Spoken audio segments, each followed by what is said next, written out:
Welcome, everybody, to this version of our Unity Correspondence course. Of course, we're not currently reading a lesson because we're reading the Statement of Faith of Charles and Myrtle Fillmore, and we're about two-thirds of the way through it.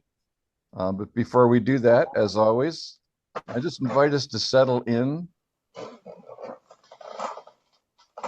and acknowledge the one presence, the one power, the one love that is the only thing that's active in our lives, in the world, in the universe, God, the good, omnipotent. And as we rest in this feeling and this awareness of the divine, I'm going to invite Lillian, if you'd be willing to share today's daily word with us. Great. It's a good word. Zeal. I bring my zeal and passion to life. Unity co-founder Charles Fillmore wrote in his 94th year, I fairly sizzle with zeal and enthusiasm and spring forth with a mighty faith to do the things that ought to be done by me. His example shows me that regardless of my age or station in life, zeal is a divine gift, a part of me, always mine to call upon. Through it, I feel enthusiastic and energetic about life. I express joy and excitement as I live, love, and share of myself through service. I am purposeful, passionate, and positive. I live authentically and make a bold impression on the world. I share my talents and gifts with a spirit of generosity and service. I begin each day with eagerness and end it with gratitude, happy to share my zeal. And from Psalm 100, worship the Lord with gladness. Come into his presence with singing. Thanks, Lillian. Yep. Thanks. I bring my zeal and passion to life. Let's affirm that together. I bring my zeal and passion to life. We saw that not just with Charles Fillmore, but also with Phil Pearson, who up into his last days was sizzling with zeal. And we all have that experience with ourselves. Sizzling with zeal in the morning. I look around the room, I see all the sizzling. Yeah.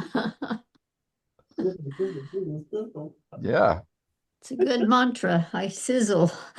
Exactly. So thanks again for that, Lillian. We finished number 20 last week. And so we're on number 21. And as always, before we begin, are there any reflections that anybody would like to share in the intervening week since last week about what we've been reading?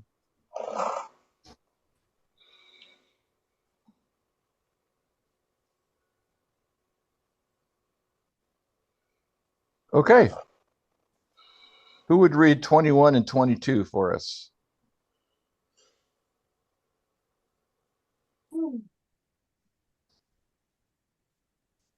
I can. I'll read 21. You want to stop there? You want me to read both?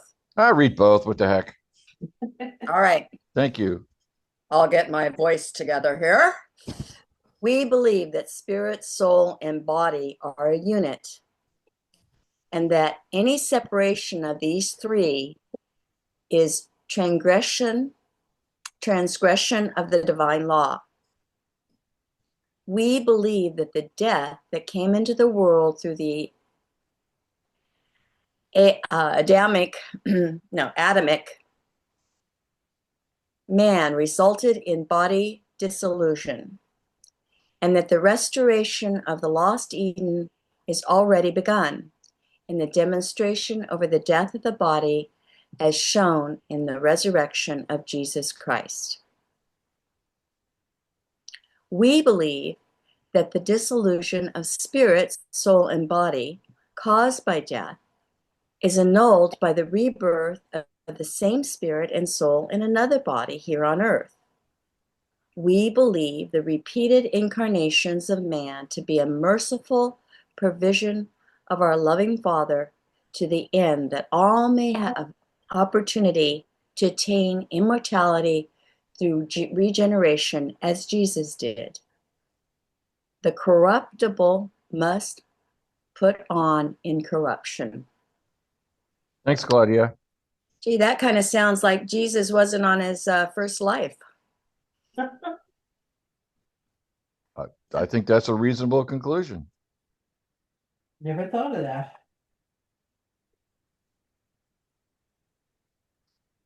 As always, there's a few things to be provocative here.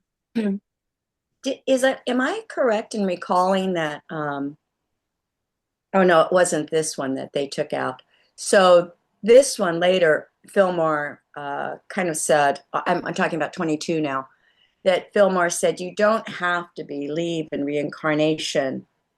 It's not a tenet of his following to have to believe in reincarnation.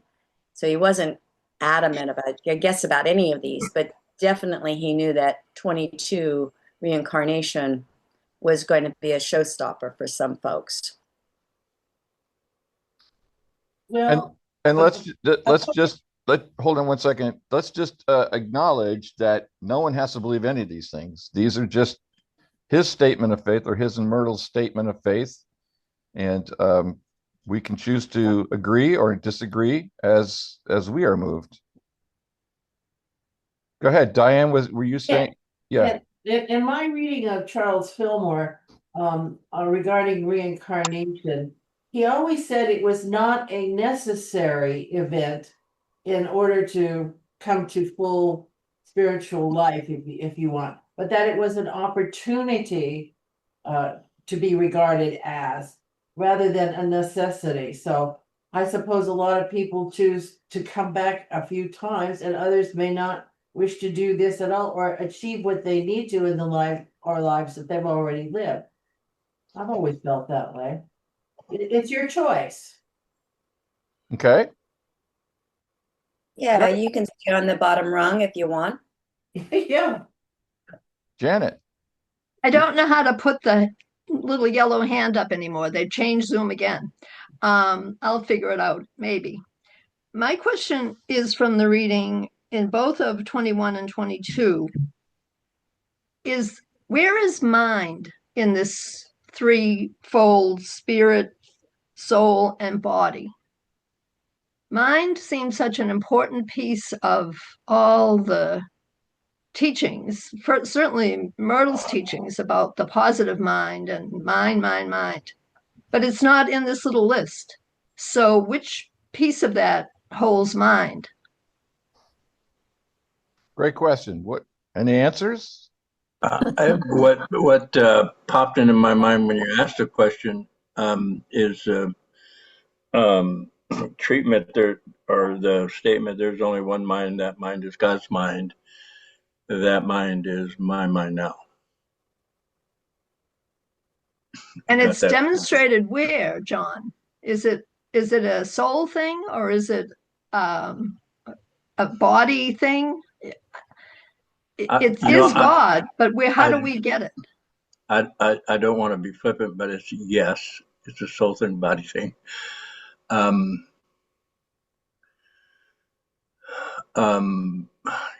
Shit, excuse me, I don't know. I'm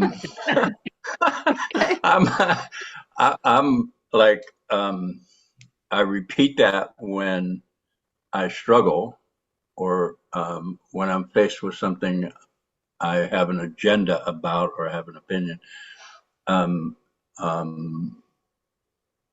or get to this point where I don't know, and that brings peace for me. So yeah. Thank you. You're welcome. Anybody else? I'd like to refer to the Gospel of Thomas, if that's allowed. Somewhere, the Gospel of Thomas is actually not a gospel, but more a collection of sayings. And somewhere he quotes Yeshua. He says, if one or two centers are active, I'm with that person. But if three centers are active, you are God's. So I think that refers to these three units because they all interact. Huh? Your physical and your astral and your spiritual body, they are all interwoven. So, but if you really activate them, then you become gods. Probably small letters, not capital letters, but small letters. But anyway, that is my idea about that. The Thanks, Gospel of Leo. Thomas. Yeah. Always glad to have the Gospel of Thomas join us. Anybody else? Well, I would like to add these two. I think they point at regeneration, and there are some scientific, well, not explanations, but I would say that bring you near to an idea what could be happening there.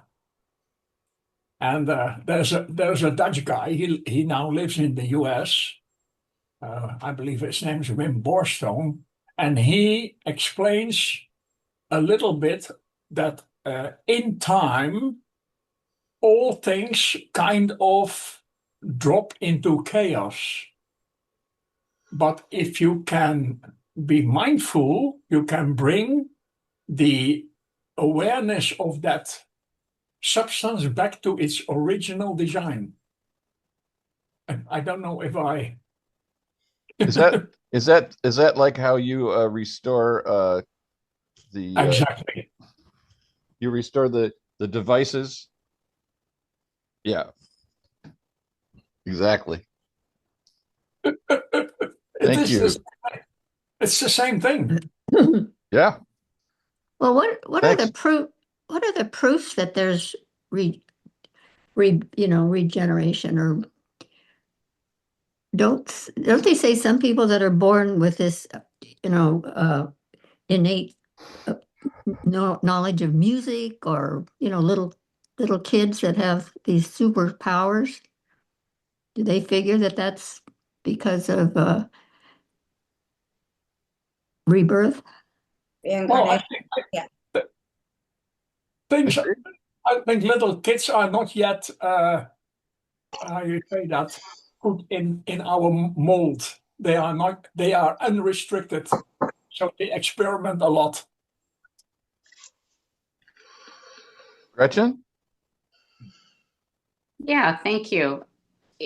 When I look at the word death that's laid out in 21 and 22, I don't necessarily think about the end of this life, simply because cell matter, which I think of as the kind of the most fundamental unit of consciousness, is living and dying and being reborn all the time.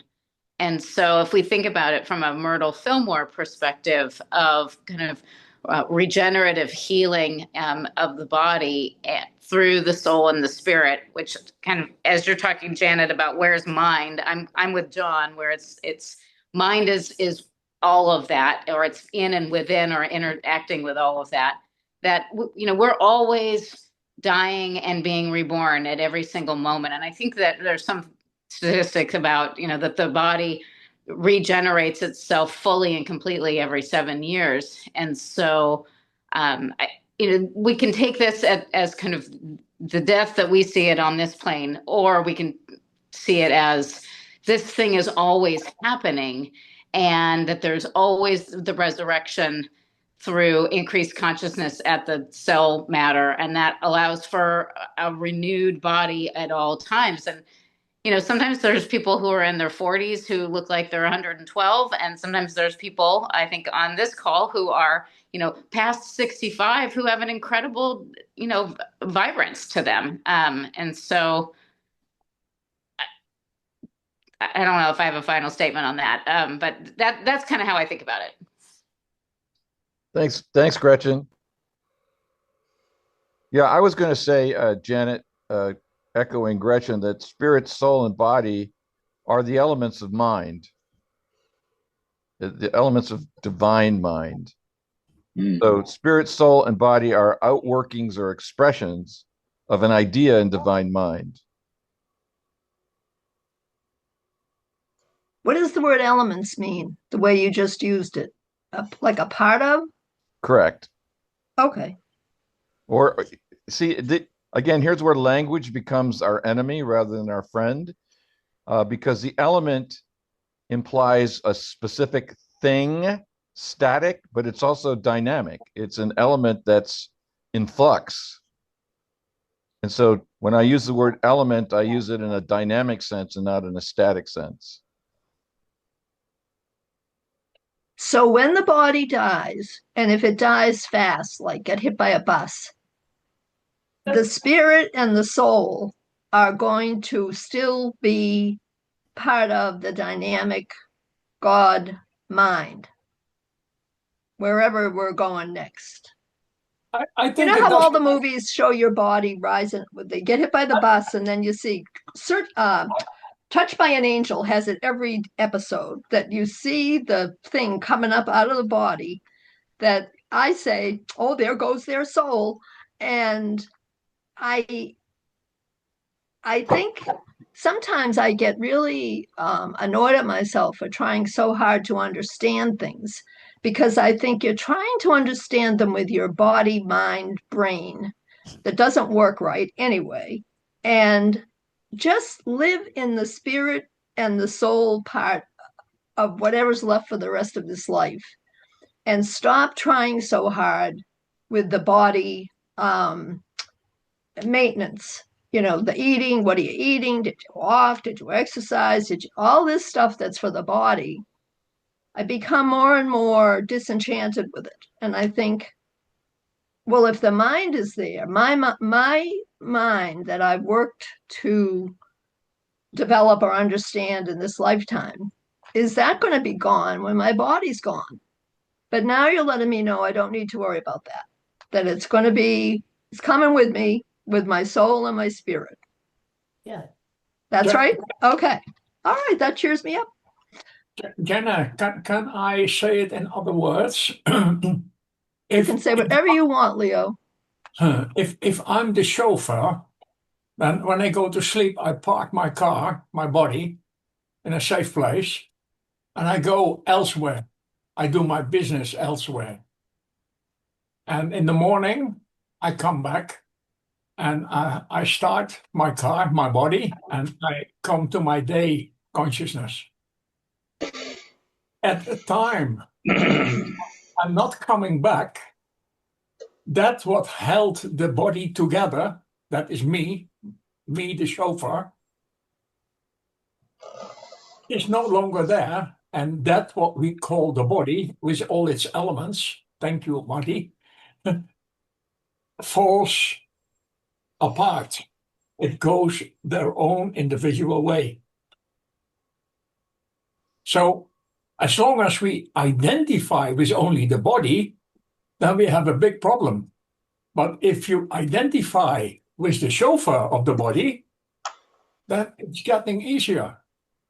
And one way of experiencing that is by becoming awake when you sleep.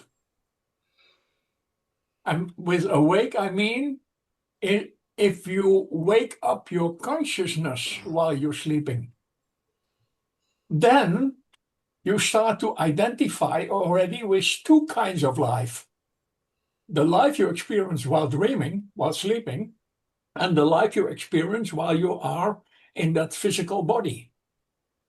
And that makes the transition more fluid, I think. It's not so much anymore, what am I? You're both. My idea. I understand that, Leo. Thank you. That makes me want to point out something. Thank you, Leo and Janet. That it says here in number 21, we believe that spirit, soul, and body are a unit, and that any separation of these three is a transgression of divine law. Well, how do you separate something that's inseparable? if they're a unit, how could it be that there would be a separation? Well, there's only one way it can do that, and that's in consciousness. It's like I believe in separation. It doesn't mean there's separation. It just means I have a belief in separation. And so I just say that to point out that everything we're reading, not just in the statement of faith, but in all of the correspondence course lessons, is about consciousness. Consciousness. And Leo, that's partly what I heard you say. See, how do we deal? So we have waking consciousness, which we're all experiencing right now. There's deep sleep consciousness and there's dreamless consciousness, and they're all consciousness. But we get trapped because we believe that the thing of which we are conscious has separate reality from our consciousness. And if there's only one thing going on, then that's just an illusion that we can overcome. And that might be the death that's being talked about here, the death of the belief of separation. Because once I recognize that the I am is illuminating me, there is no death. The I am is deathless. But I can believe in death, I can believe in end, I can believe in separation. In fact, I spend most of my life in that belief system, and I'm here to learn to overcome that. That's why we have that chapter called The Overcomer, if we remember that.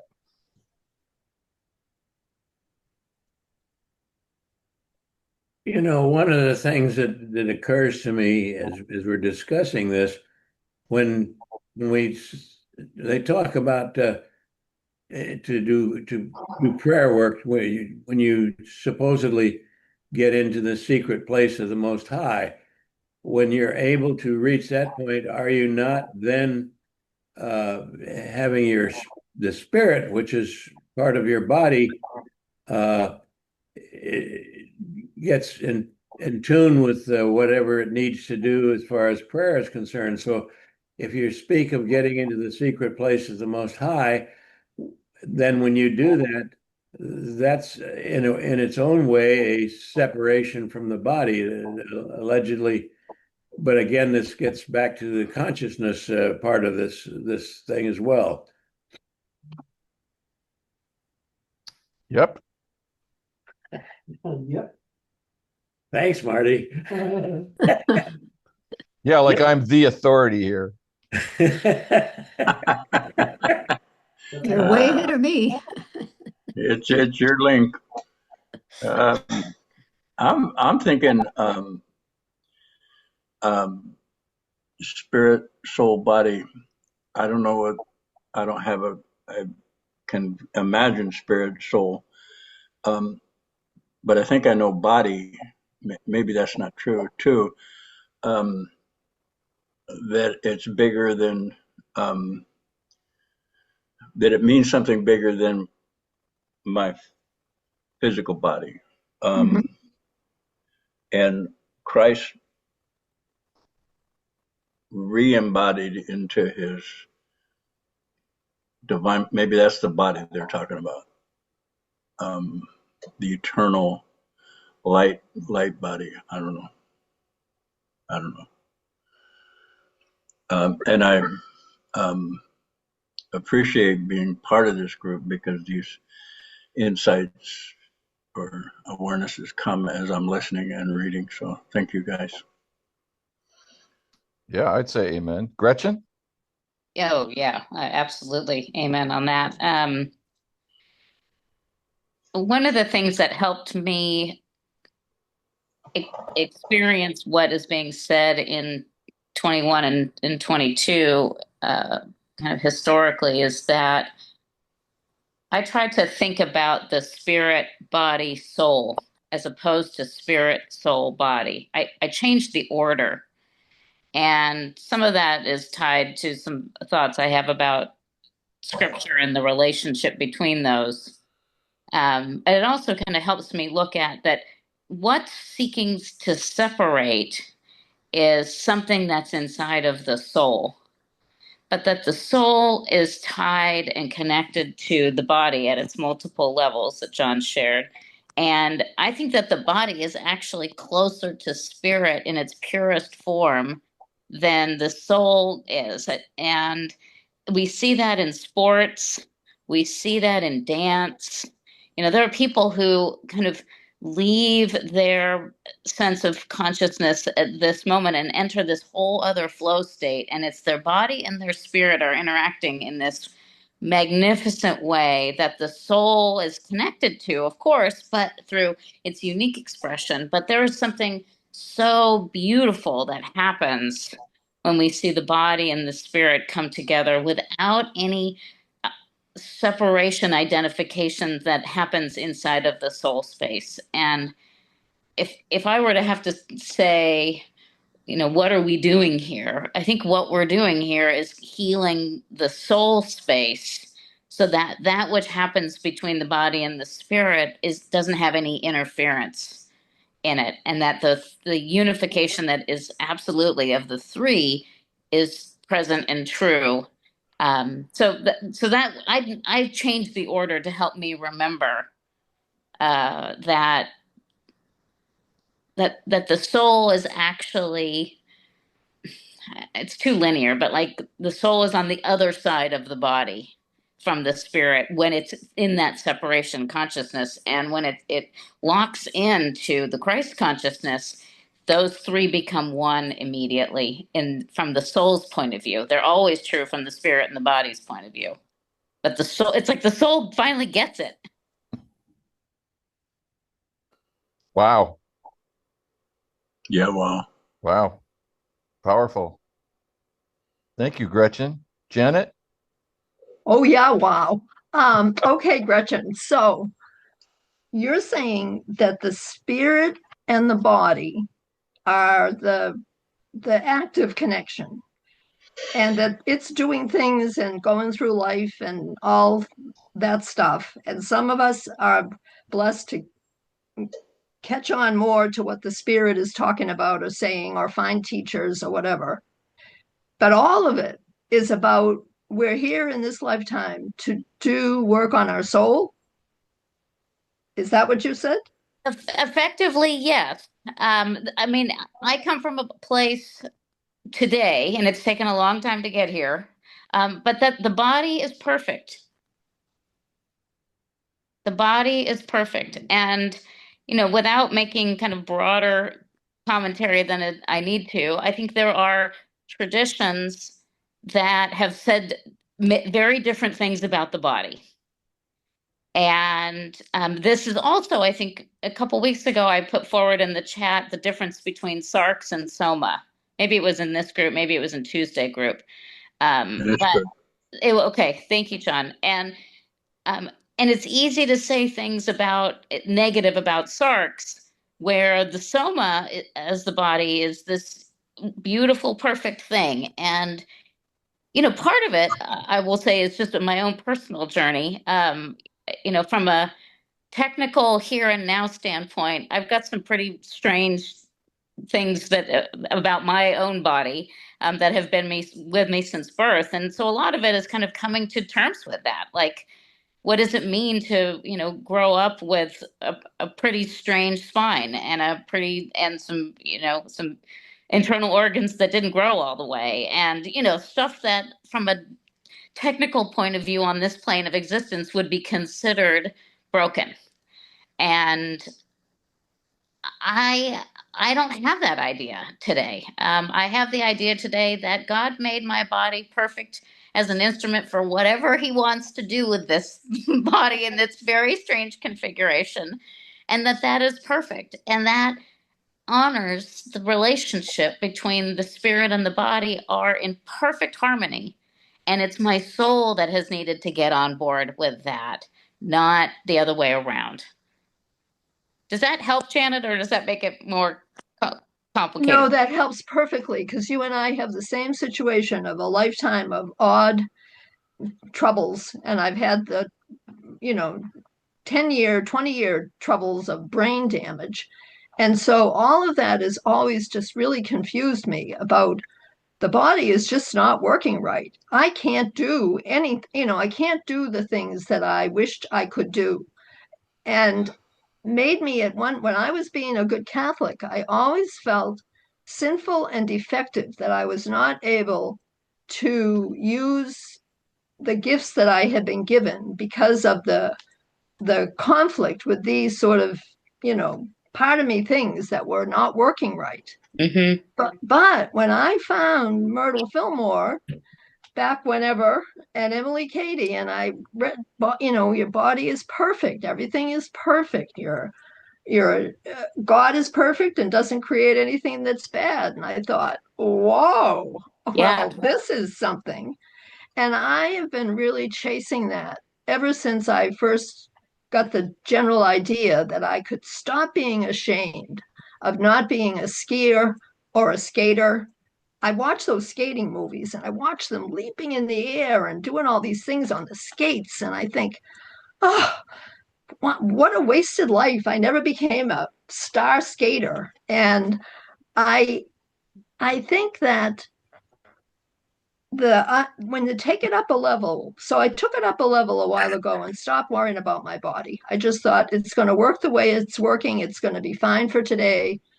I keep it in 24 hours. I stopped trying to be fixed. That, Gretchen, was the biggest milestone of my life when Yeah. I surrendered to not being fixed. I got off the polio websites. I got off all these things that I thought was going to send me the healing modality that was going to change my life. I thought, your life is perfect. You're doing exactly what you're here to do, and you're trying to do it as best you can. And stop thinking about your body and worrying about it and apologizing for it. My God, I'm always apologizing still. So my daughter yesterday, I said, I'm sorry, I'm not walking fast enough. And she said, what are you talking about? And I said, well, I can't keep up. And she said, well, just stop. She gets so frustrated with me because she just doesn't, she's a different person, a different soul. And she sees, my woundedness that makes me think in crazy ways like that. We're trying to, so the, if the spirit and the body are in perfect harmony and my soul is I'm doing my work for my soul. I try to understand these things. What I still can't, when we talk about regeneration, I can't understand when Jesus came out of the tomb and was regenerated, from what I understand. Why did people either not be able to see him at all, or they saw him in a different form? He didn't come back with the face and the body and everything with some wounds that he had been before the crucifixion, from what I can understand. There was something different happening. Yeah. What was happening that was different? Well, Am I wrong? Did he come back his perfect Jesus self? No, he came back with the holes in the palms and the cut in the side, and he let Thomas, thank you, Leo, of all people, he let Thomas put his hand in the side where the cut was, and the power of, and that I think has also given me. I'll stop monopolizing the conversation in a minute. It's given me a lot of peace about my own body. Is Jesus's resurrected body is also perfect, even with the holes in the hands, even with the slice in the side, even with what happened. God only knows what his ankles look like, and it's to say the meditation, my body is perfect, is for me is in perfect alignment with what Myrtle is talking about, is that we regenerate the body is an expression of our soul's consciousness.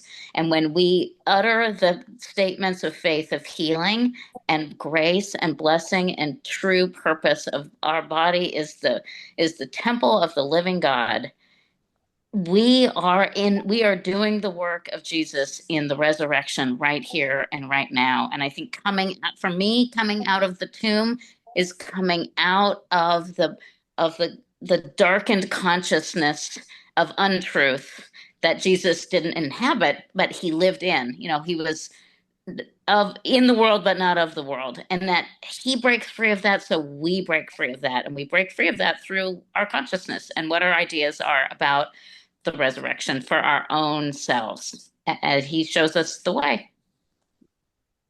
Thank you. Oh, I get that. You guys have both been anticipating the next two statements brilliantly. Anything else on these statements? I think I personally think I already got several weeks worth of lesson and instruction in the last 20 minutes. So thank you. Yeah, Della. Just quick question, I guess, for Gretchen or the rest of you who meet on Tuesdays. What was the sarx and soma comment? Oh, sure. That the body in the New Testament, when we look at the readings of Paul, it's two separate words in the Greek are translated as the same word or variations of the same word of body and flesh. And when we really deeply look at Paul's readings, anytime he's saying something that can be effectively construed as negative against the body, he's actually using the word flesh. And what he's using is kind of sensate consciousness. And the Greek word underneath that is sarx. And so there's a whole thing you can read about SARX in the kind of English written about what sarx is versus the body. Every time there is kind of this harmony, unification, we are one, the body is a living temple talk, he's using the Greek word is soma, S-O-M-A. Thank you. Yeah. So sarx like in sarcophagus, soma like in somatics. And even the word sarcasm comes from the Greek word sarx. Yes, well said. With all of this discussions, it seems to me that it's, I think, fairly established in beliefs and so forth, and things I read, that all of this has to do with energy.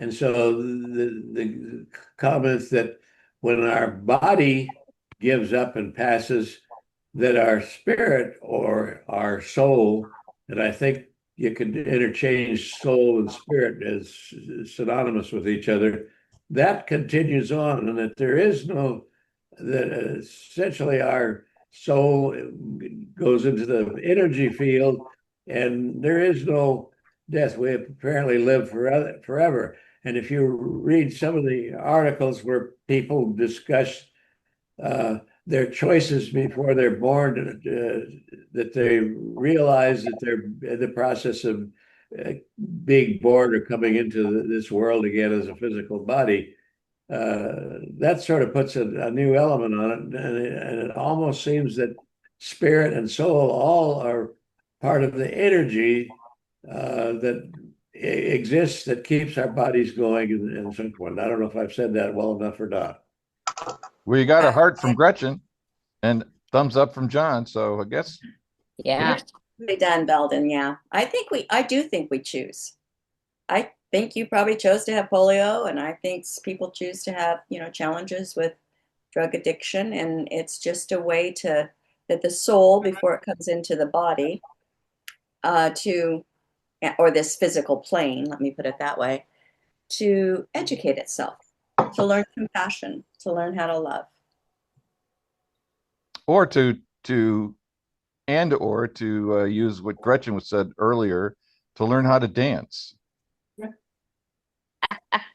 That's what I wanted to be, was either a ballerina or a race car driver, Janet. So. Yay.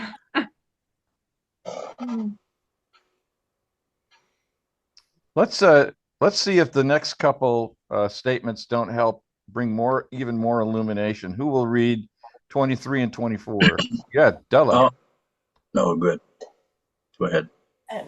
We believe that the kingdom of heaven, or harmony, is within man, and that through man, the law and order existing in divine mind are to be established on the earth.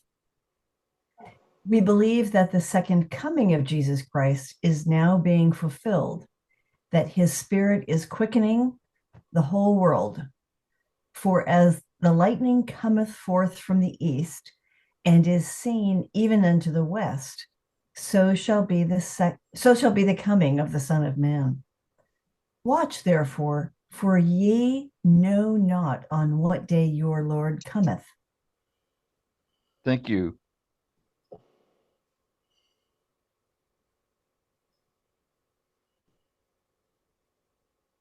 Reflections, thoughts, questions, disagreements?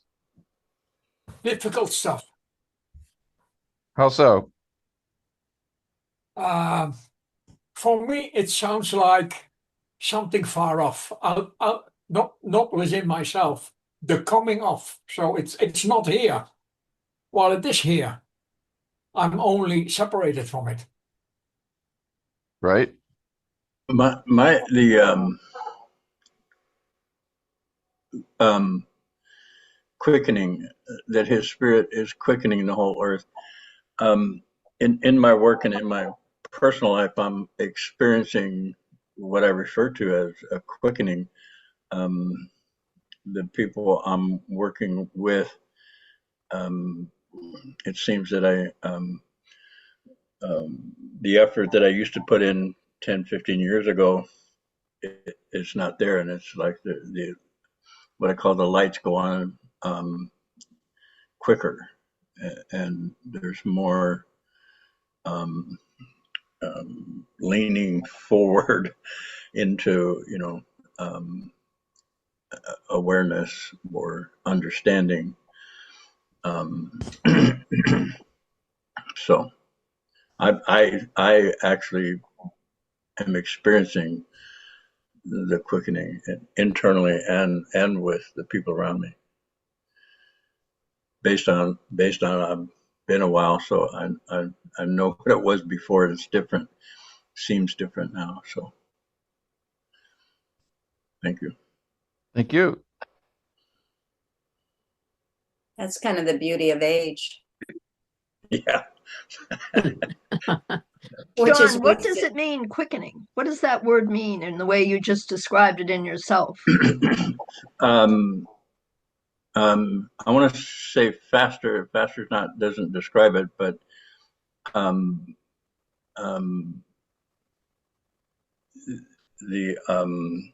it's like the barriers are getting thinner.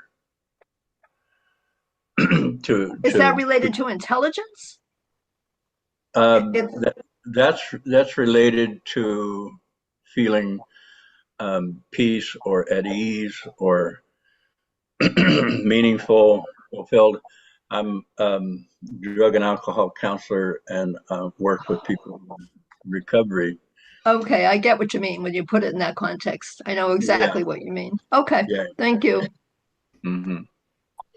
I would compare it to samadhi. What's that? I would compare it to samadhi. And I would say the quickening is like all of my body cells are having a party. All of them. That is for me the quickening.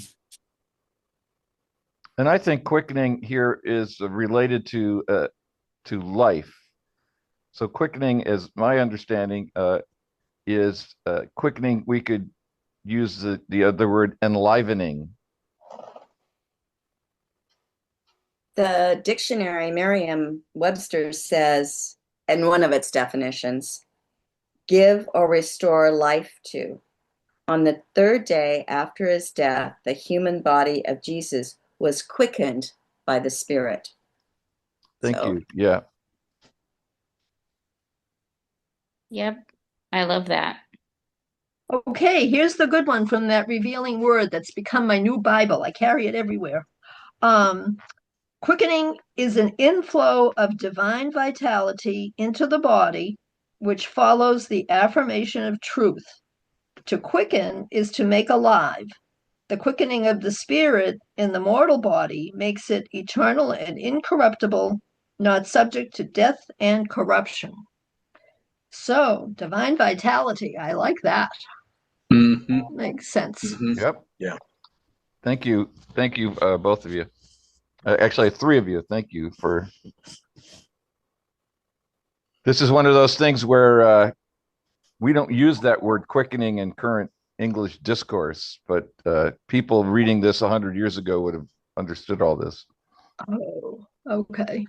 Well, the ancient or archaic definition is of a woman to reach a stage of pregnancy That's when right. movements of the fetus can be felt. That's a Yep. quickening. And that's related to enlivening or life, the life in the womb coming to fulfillment. Yeah, very good. Thank you. I think a lot of people are kind of stuck on this second coming of Jesus and are looking for a literal expression of the man Jesus with long brown hair, dressed in a robe with sandals, and he's going to look just like we've seen him in all the Renaissance paintings of the world, you know. And I think they're kind of stuck in that image because he's so much more than that. That it's not going to look like that. It's certainly not to modern man. I don't think so. I believe it's right that he's here now and being fulfilled. Well, I think that, yeah, like that next line, it says his spirit That's is right. quickening. It's not going to be a physical presence, it's his spirit that is quickening the whole world. Right. Why do we think that the second coming here is in quotes?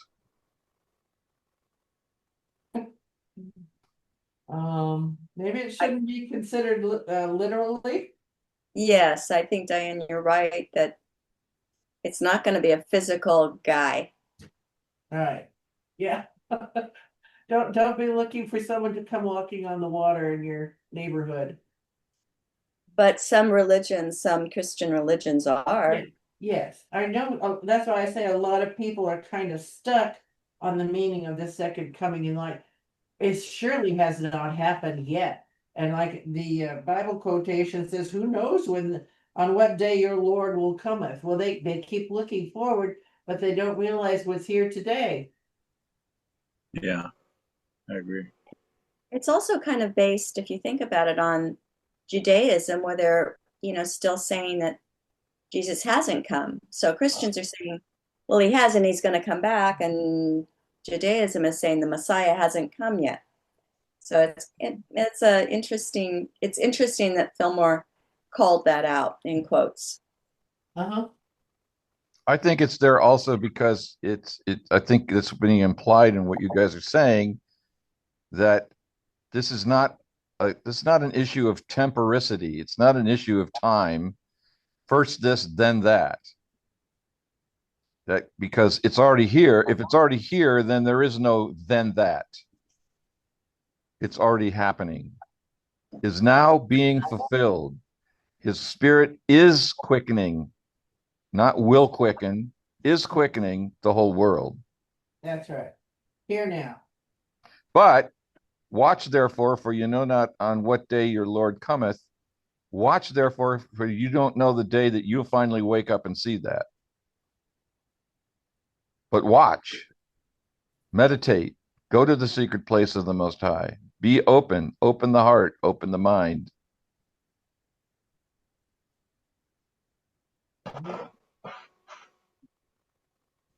Anything else on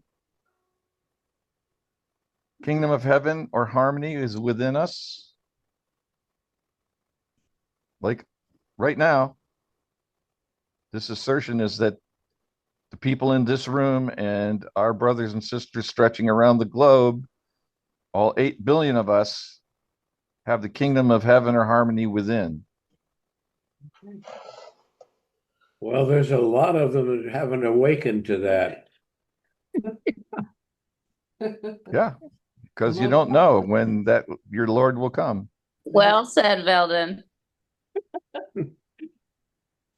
And I don't mean that as a judgment on, those who don't feel it. I think it is the experience. Like we all experience the veils dissolving in different ways and in different times and then through different modalities. And but that I don't think that has any effect on what is actually here. Just because if I can't see it, it doesn't mean that it doesn't exist. Right. I think 26 relates more to 24. Like he had to stick in that 25 somewhere because it's a really good point. But 26 really kind of expands on what he said in 24, which is, God is here now, but I jump ahead. I do that in my books too. It's perfectly in order. Any of you ever read Urantia? Nope. Urantia is a very thick book, and it explains what they call the upper hierarchies. I don't know, I pronounce that good, but they say that in the upper spheres there are levels of consciousness. And what I see, where we come from, we have something like there is the whole humanity, and then there is one being hovering over all of that, or including all of that. While the book of Urantia says we develop to a level of consciousness, and with that sort of can be placed in a hierarchy of beings.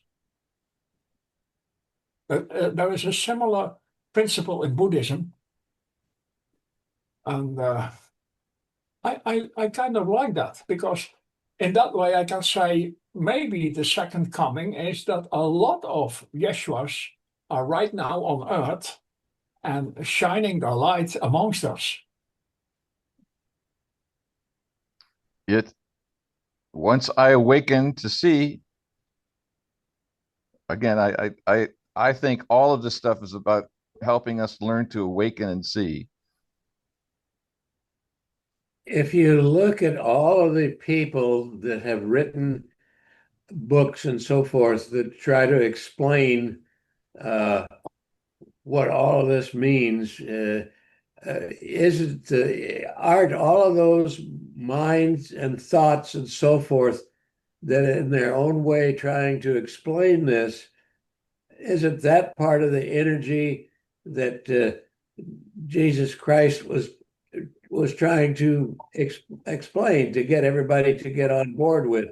And so there's, people all over the world are approaching this with good consciousness and trying to explain all this. And so if you put all of those people and things and books and writings and so forth together, they're all on the same theme of spirit and consciousness that we're all trying to tune into and take place in our own bodies and spirit. And I think the fact that this attempt that you just gave notice of, Veldin, comes from every culture and every religion, implies a universality of this insight.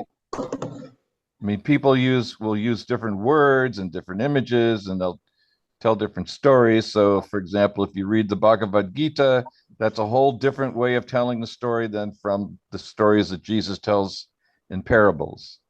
And yet they're all talking about the same thing. I would venture to say that every one of us that are part of this group, if you stop to think about various and sundry things that have occurred in your life, that it really causes you to stop and think. And I'll give you an example. I'm on my way home one day, and all of a sudden the radiator gets hot, and I have to pull off and stop, and I'm a long ways from home. I haven't any more than pulled off the road to stop when who shows up, and one of the local sheriffs, and said, "Well, you having a problem?" And I said, "Yes." And he says, "Well, what's up?" And I told him. He said, "Well, can I take you home?" Now, if that isn't things in divine order, I'll put in with you, and I could go on with various and sundry things like that have happened in my life, and it makes me think that when there's a need, I get in tune with that and I don't even realize that I'm doing it. That the spirit and the universality of this knows what my needs are and answers that. And I think that's what we're all looking for in the way of our prayer work. Mhm. Well said. Mhm. Well, we're coming to the end of our time together, and we get through. We got through 1, 2, 3, 4. Wow, making progress.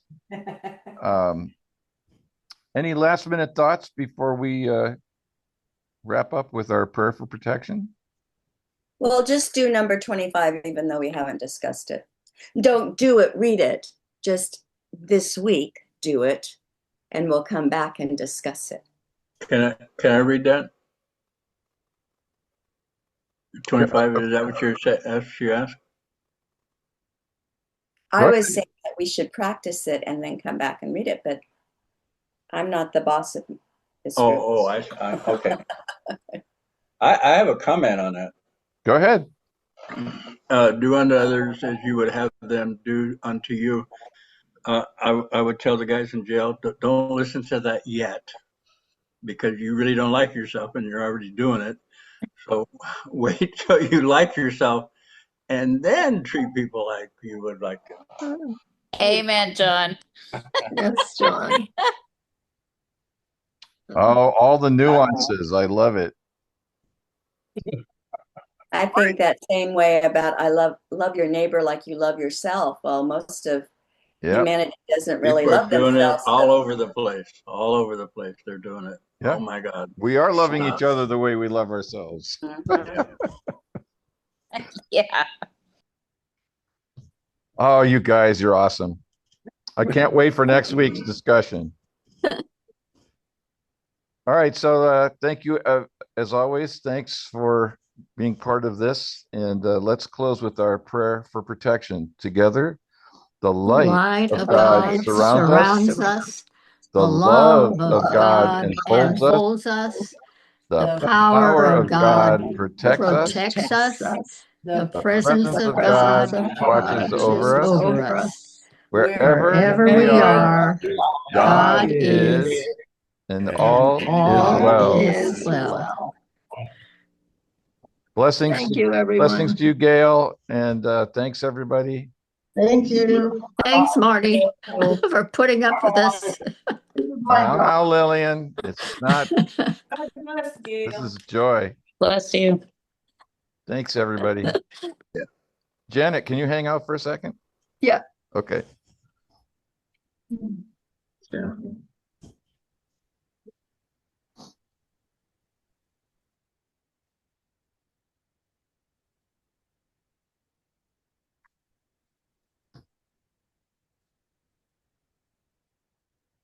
So thank you.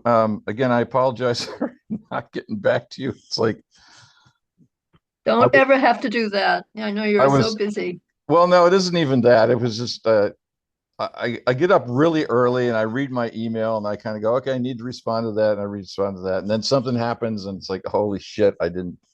So anyway, I send them back to myself. If it's something I have to answer, I hit yeah, keep yeah. as new, or I resend it to me because I would never remember anything. Yeah, that's a good idea. I never thought of that.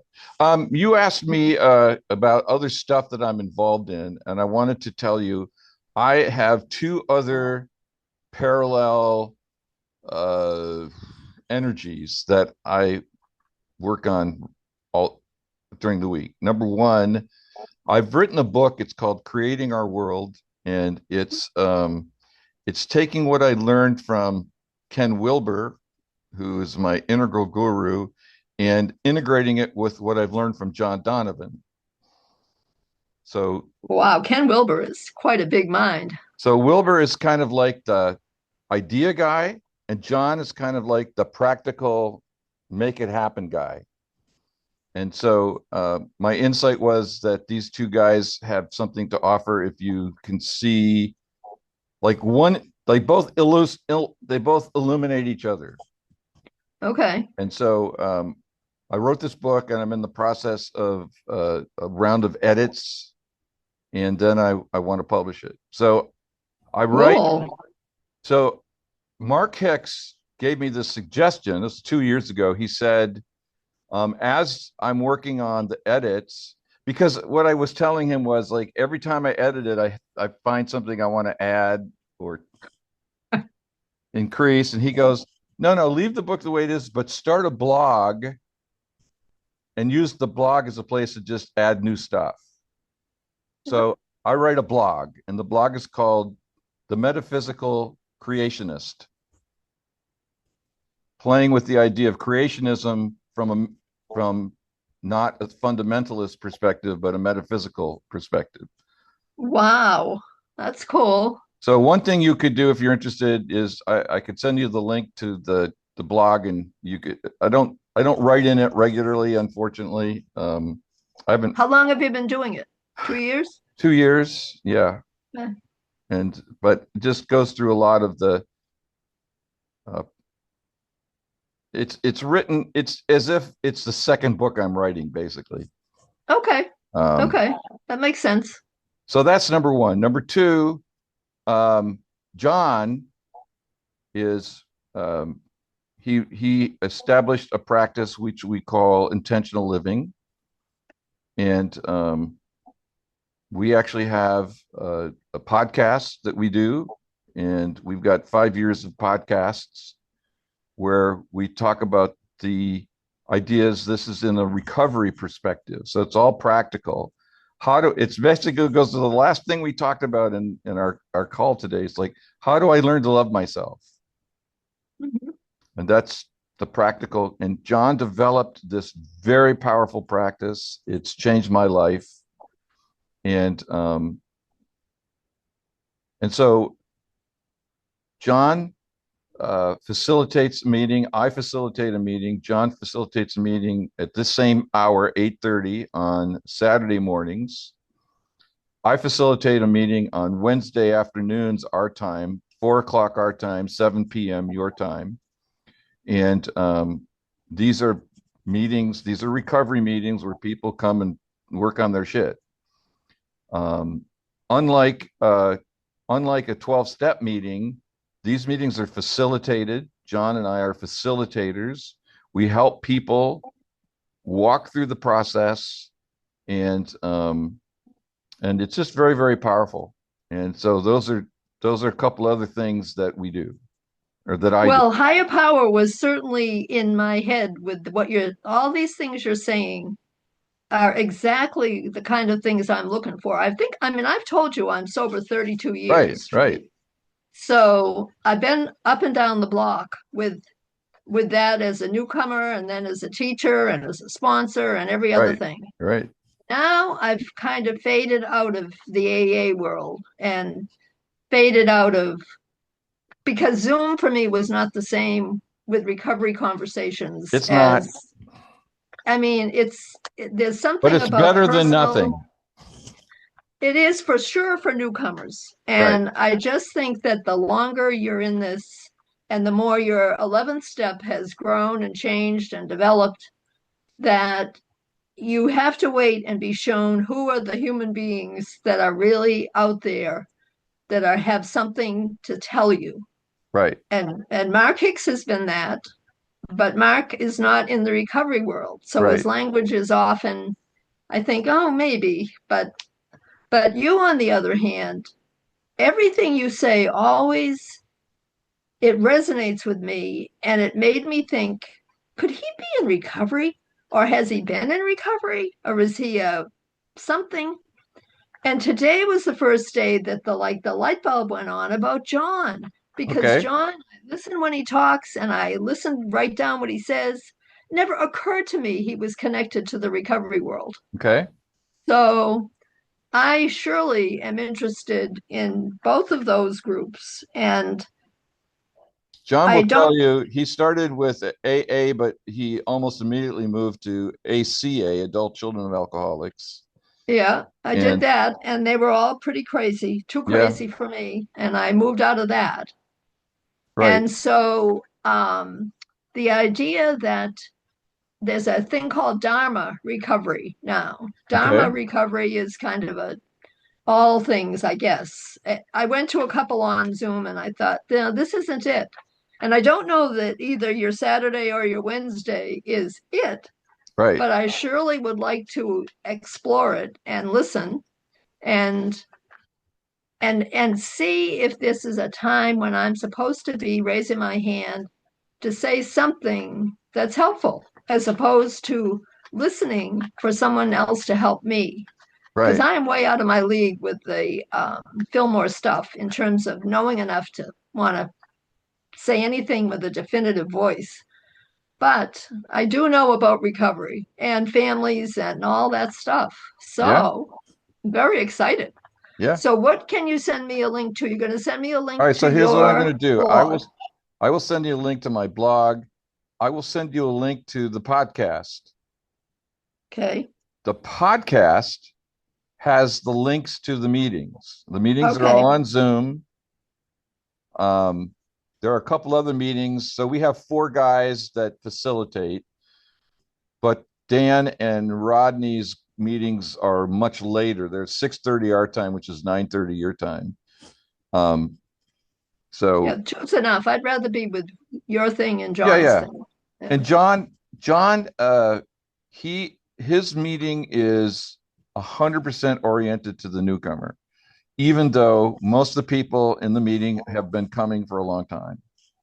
Right. So he always starts his meeting with explaining what he's up to. What is this crazy thing I've created? Okay. So he gives What are the number of people in both of them? Are they large numbers or small? John gets a lot of people. He gets between 30 and 50 people. Wow. Our meeting's smaller. We get usually get up to a dozen. And none of them are thinking of themselves as a closed group where a new person showing up is any kind of disruption. No, a new person showing up is a joy, and partly because most of us have been doing this for a long time, so it's so nice to get a newcomer. Okay. Okay. Okay. Because So, a newcomer brings what is it? What is the Zen Buddhists call it? Beginner's mind. yeah. Well, Beginner's that's a mind real is newcomer. beginner's mind is a thing of beauty to remind us all to get back to beginner's mind. So Yeah. Okay. Well, thank you so much. And I'll watch you make yourself a note now to send me these links. what I'm going to do is so like I said, John and I have been doing a weekly podcast for 5 years. So there's hundreds of podcasts, but we did one a couple of years ago on the relationship of the 12 steps to our work. Okay. And that might be a fun place to start because you've been in the recovery world. And I will also say that at least half of the people who participate are people who have been in long-term sobriety. I mean, Okay. we have several people who are also 30 years plus Okay. sober. So they all see this. That was a whole thing about Bill W.'s essay he wrote in the 50s on emotional sobriety. Hmm. And so this is about emotional sobriety. Well, and it's so important because the long timers like that are now aging, and Right, none of us are prepared to age. I've never seen such a group of recovering alcoholics being more resistant to the facts of life. And I thought someone needs to be starting an AA group for people that are aging. And I right. go on Friday night, I've got 5 ladies, and bless their hearts, like they're suffering. They've been Uh, you have such a wonderful life of sobriety and learning and growing. They're all 30 plus years of alcohol recovery, but they don't want to be old. And that yeah, old ism comes right back in of like, oh no, this isn't happening to me. So it would be, it's really, John will really fascinates me because, well, you've told me you're the same age as me. I think of you as much younger, but you're 51. You were born in 51. correct. I'll be 75 this year. Yeah, me too. And Woohoo! but I think of you as younger. I'm not sure why. John, on the other hand, seems like he would be in that age group. And Yeah, he's going to be 77. this year. Okay, so he's a even better because he's gone through 2 more years than I have Right, of right, being an aging person in recovery. right. Has he been in Fillmore stuff for a long time? He no, he came to this world through Science of Mind. Oh, really? So he's Interesting. more of an Ernest Holmes guy. Okay, interesting. Well, I look forward to getting to know him better too, Yeah, because no, he's I'll start crying I think about him because he's just he helped change my life. And he was an asshole, scumbag, alcoholic when he was a drinker, and he'll admit it. He will talk about how he was cruel to his women and to his children, and of course himself. And he's well, very have you picked up over the years that the more intelligent the alcoholic, the more troubled and crazy they are? Like intelligence does not do well with, and that's why I think Bill Wilson had such a hard time. I think he was a very intelligent person. And I think the real big minds seem to have a whole lot more trouble unless they can get in a 11th and third and 11th step spiritual connection. well. Yeah. Have you And go ahead. Are you familiar with Alice Miller's work? Yes. Okay, Yes.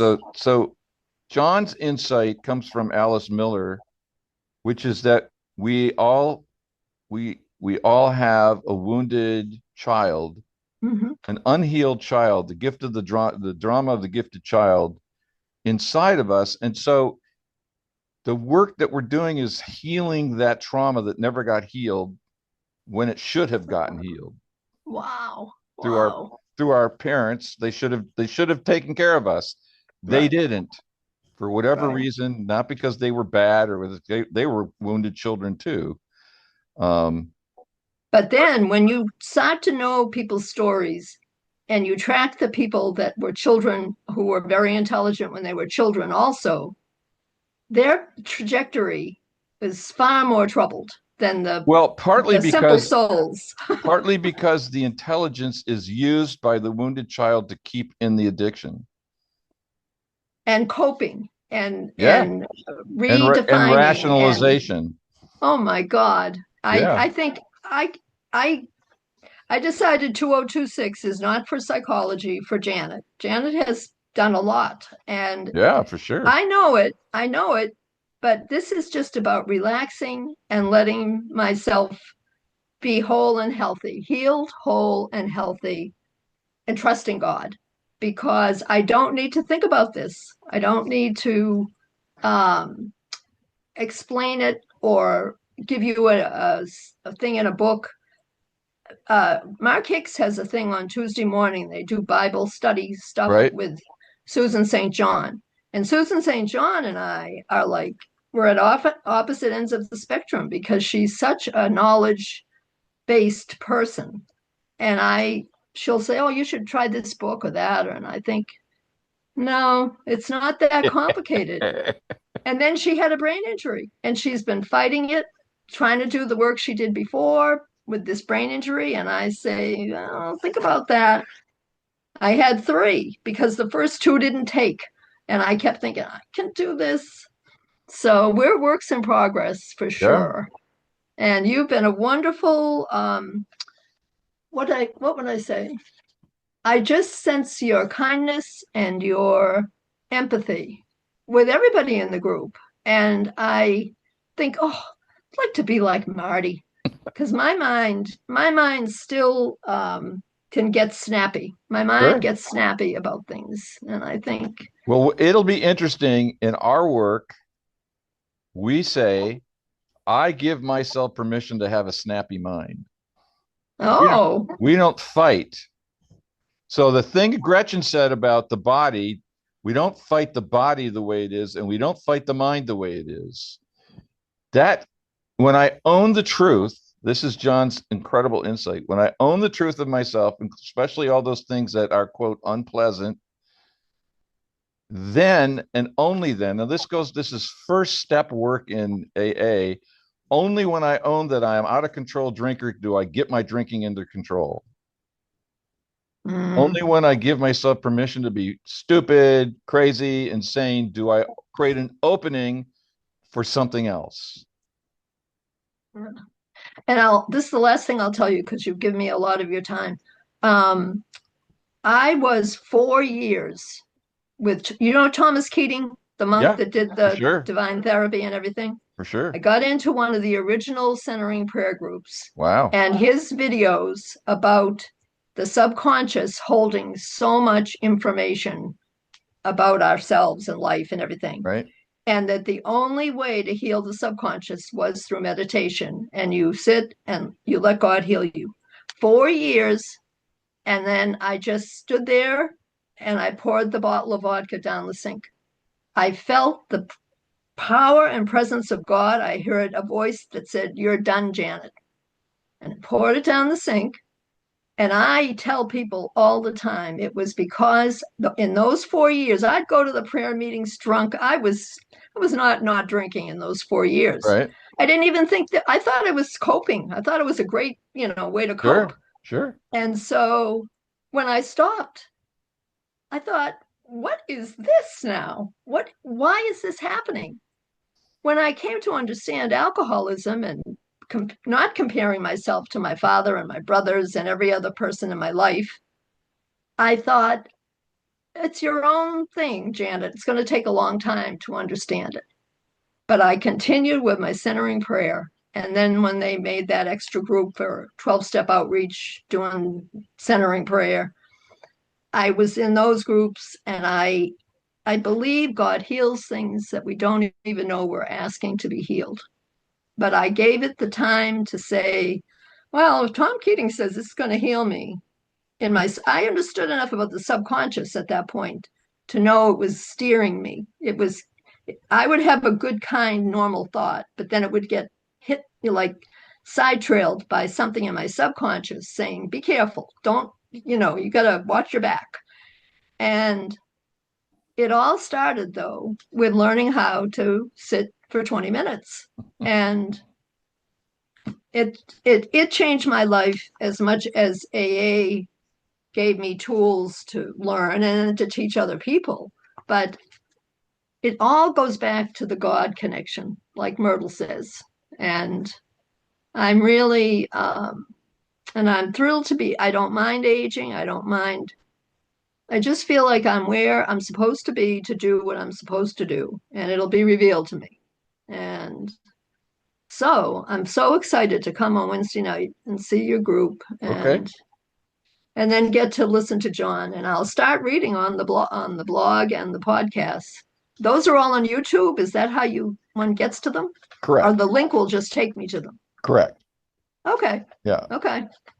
Well, I can't thank you I enough. think I did before you do that. It's just, I love the full circle. You know that Thomas Keating had a strong working relationship with Ken Wilber.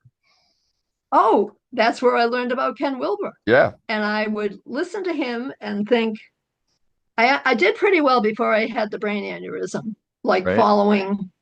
Then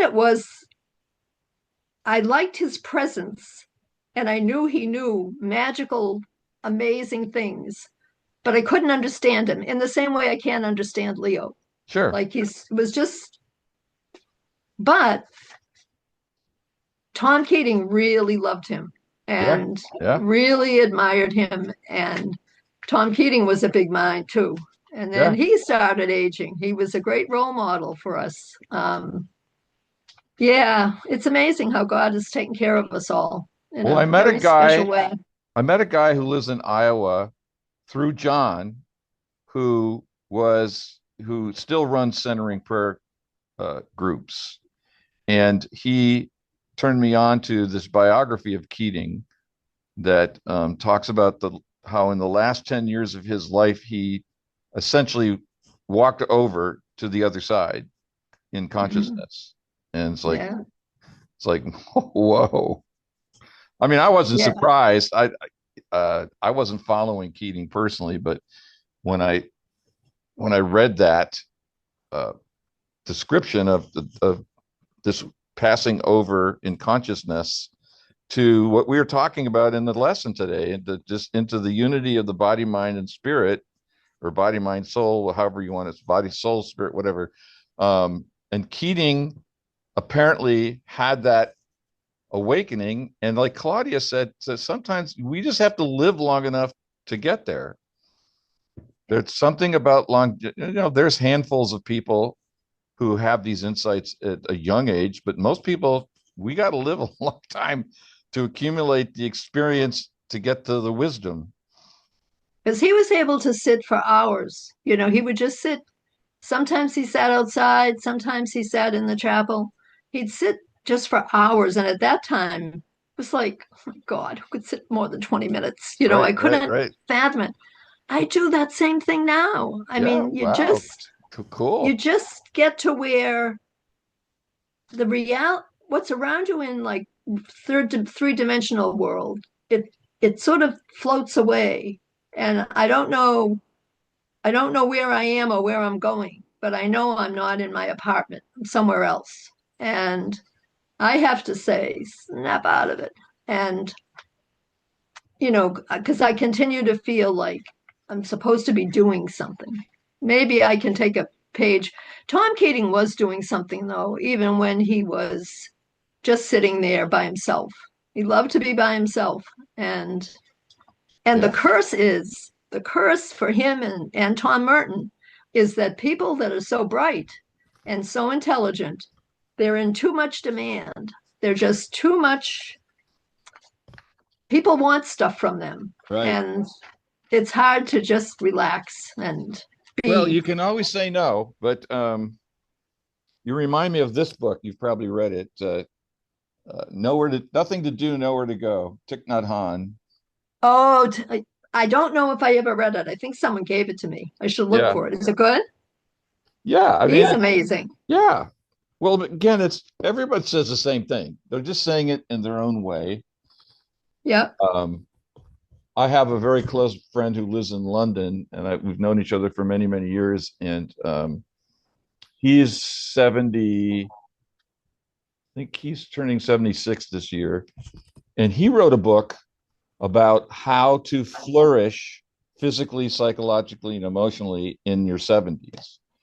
Oh, my goodness. And because he and his wife had kids when they were in their 50s.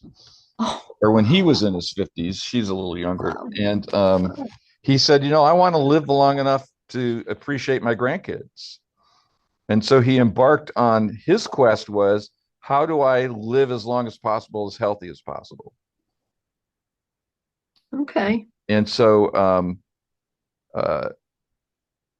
he and I have had parallels through our whole lives. So I turned him on to John. John actually went over to London for an ACA conference a number of years ago, and Ron put him up at his place. And so he quotes a lot of John's work in his book. And he was the guy who turned me on to this Thich Nhat Hanh book, Nothing to Do, Nowhere to Go. So John wrote a book too? No, this is my friend Ron. Oh. Who I connected up with John, and he quotes John in his book. Okay. And so John's been around for a while. Yeah. John started this process a quarter of a century ago, at the beginning of the millennium. And where does he live geographically? He lives in Oceanside, California, which is that's okay. North of San Diego. Okay. But he's from Sacramento. That's where we met. We had a men's group in my Unity church, and we hired him to facilitate our meetings. So he was with us for 3 years before his daughter gave birth to his grandson, and he moved down there to be a grandfather.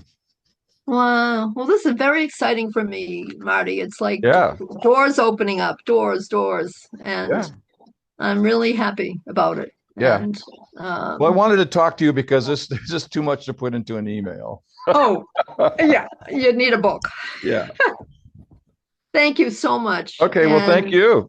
With any, God help us with snow and every other thing, and me, my technology, I will get to you on Wednesday and see what's happening. Yeah. Okay. And it's this same address.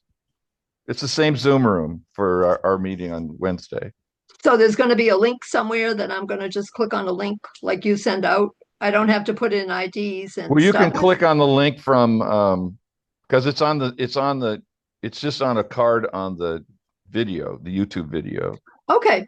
But Okay. you can just click on the link you use for Sunday morning. It's the same address. Okay. Okay. Super. Well, thanks a million. All right. You're And welcome a million. have a good day, good week, You and I'll too. see you soon. See you Keep in cool spirit. or keep warm. All right.